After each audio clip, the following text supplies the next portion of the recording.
Hello everyone, so this is the ninth session of Advances in Food Analysis, and the topic which we'll be covering today is Instrumentation and Fluorescence Spectroscopy.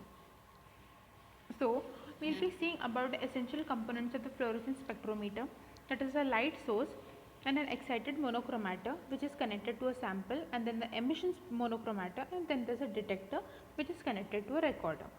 Okay, the light source. The commonly employed sources in fluorescence spectroscopy have spectral output either as a continuum of energy over a wide range as a series of discrete lines. An example of the first type is a tungsten halogen lamp and of the later mercury lamp. Mercury lamps are the most commonly employed line sources and have the property that their spectral output depends upon the pressure of the film. Although in many cases the output of a line source will be adequate, it is rare that an available line with exactly coincide with the optimum excitation wavelength of the sample. Arc lamps are inherently more unstable than discharge sources, and for a longer term stability, a method of compensating for drift is available. All sources of UV visible radiation will produce ozone from atmospheric oxygen, which should be dispersed since it is not only toxic but also absorbs strongly in the region below 300 nanometer. Wavelength selection. The simplest filter, fluorimeters, use fixed filters to isolate both the excited and emitted wavelengths. To isolate one particular wavelength from a source emitting a line spectrum, a pair of cutoff filters that are all is required. These may be either glass filters or solution in cuvettes.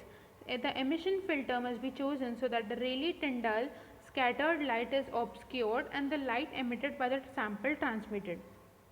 However, it is useful to be able to scan the emission from the sample to check the impurities.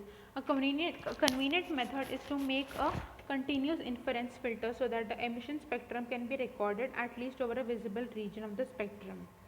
Detectors. All commercial fluorescence instruments use photomultiplier tubes as detectors, and a wide variety of types are available. The material from which the photocathode is made determines the spectral range of the multiplier, and generally two tubes are required to cover the complete UV visible range.